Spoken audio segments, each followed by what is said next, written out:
सरकारी कंपनियों की बिक्री का बड़ा कदम, कौन सी 8 कंपनियां हैं शामिल और क्या होगा असर। नमस्कार दोस्तों, स्वागत है आपका हमारे जीआरटी बिजनेस यूट्यूब चैनल पर, जहां हम आपको देश दुनिया की ताज़ा खबरों से रूबरू कराते हैं। आज हम बात करेंगे एक ऐसी खबर के बारे में जो देश की अर्थव्यवस्था और इंडस्ट्रीज पर बड़ा असर डाल सकती है।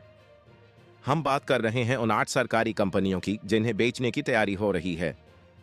इन कंपनियों में ज्यादातर फर्टिलाइजर कंपनियां शामिल हैं, जिनकी बिक्री की योजना सरकार बना रही है। आइए जानते हैं कि कौन सी कंपनियां हैं इस लिस्ट में और इनके बिकने से क्या असर हो सकता है। डिसइन्वेस्टमेंट की योजना और उसका इतिहास। आपको बता दें कि सरकार लंबे समय से अपने अंडरटेकिंग्स का विनिवेश यानी डिसइन्वेस्टमेंट करने की योजना बना रही है। हालांकि आम चुनावों के चलते इस योजना को कुछ समय के लिए होल्ड पर रखा गया था, लेकिन अब एक बार फिर इस पर काम तेज होने की खबरें आ रही हैं। दरअसल डिसइन्वेस्टमेंट का मकसद सरकारी उपक्रमों को प्राइवेट सेक्टर को बेचना और सरकारी खजाने में पैसे जुटाना होता है। ये कदम इसलिए भी उठाया जाता है ताकि सरकारी कंपनियां प्राइवेट मालिकों के तहत बेहतर तरीके से चल सकें और सरकार की आर्थिक जिम्मेदारियां कम हों। कौन सी कंपनियां हैं डिसइन्वेस्टमेंट की लिस्ट में? सूत्रों के अनुसार इस बार जिन 8 सरकारी फर्टिलाइजर कंपनियों को बेचने की तैयारी हो रही है, उनके नाम इस प्रकार हैं। 1. Brahmaputra valley fertiliser corp limited BVFCL। 2. Fertilisers and chemicals Travancore FACT. 3. FCI Aravali gypsum and minerals limited FAGMIL। 4. Madras fertilisers limited MFL। 5.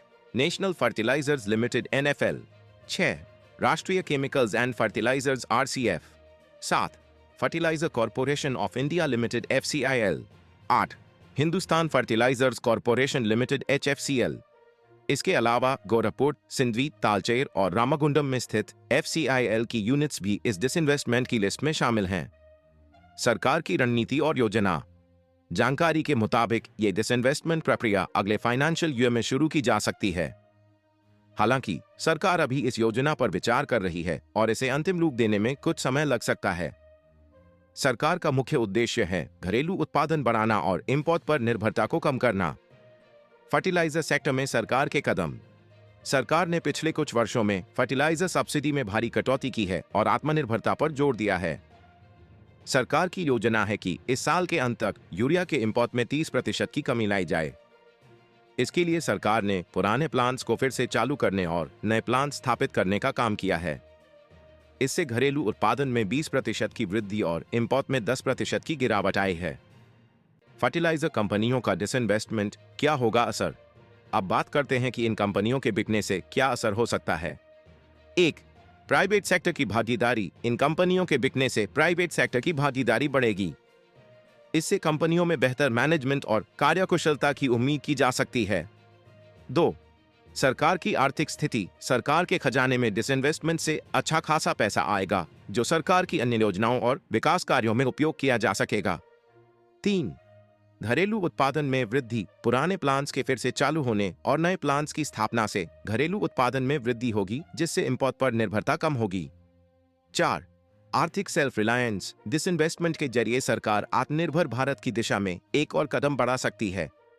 क्यों महत्वपूर्ण है ये कदम? सरकार के इस कदम को लेकर कई जानकारों का मानना है कि यह एक आवश्यक और सही दिशा में उठाया गया कदम है। सरकार का उद्देश्य है कि इन कंपनियों का मैनेजमेंट और कार्यकुशलता बढ़े और साथ ही सरकारी खजाने में भी पैसा आए। क्या हैं चुनौतियां? हालांकि इस कदम से जुड़ी कुछ चुनौतियां भी हैं, जैसे कि प्राइवेट सेक्टर के अधिग्रहण के बाद कर्मचारियों की नौकरी पर खतरा हो सकता है। इसके अलावा अगर प्राइवेट कंपनियां फर्टिलाइजर के दाम बढ़ाती हैं तो इसका सीधा असर किसानों पर पड़ेगा। डिसइन्वेस्टमेंट की प्रक्रिया। कैसे होगा आगे का सफर? डिसइन्वेस्टमेंट की प्रक्रिया में कई चरण होते हैं।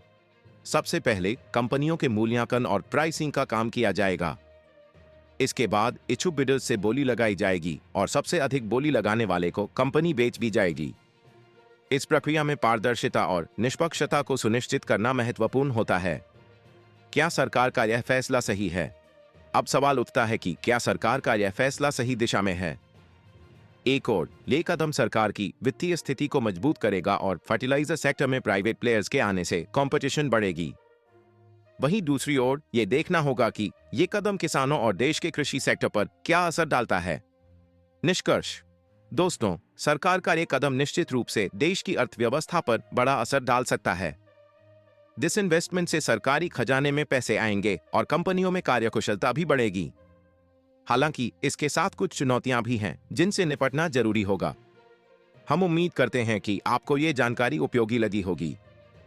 अगर आपको यह वीडियो पसंद आया हो तो इसे लाइक और शेयर करें और हमारे चैनल को सब्सक्राइब करना ना भूलें। आप इस मुद्दे पर अपनी राय कमेंट बॉक्स में जरूर दें। धन्यवाद। जीआरटी बिजनेस यूट्यूब चैनल खबरों का स्रोत समाचार एजेंसियों, जनमत और अन्य सार्वजनिक स्थानों से प्राप्त करता है। हम पूरी कोशिश करते हैं कि यह सारांश और रिपोर्टिंग सटीक और सत्यापित हो, लेकिन हम किसी भी विवाद या त्रुटि के लिए जिम्मेदार नहीं हैं। हमारा उद्देश्य जनमत को जानकारी प्रदान करना है।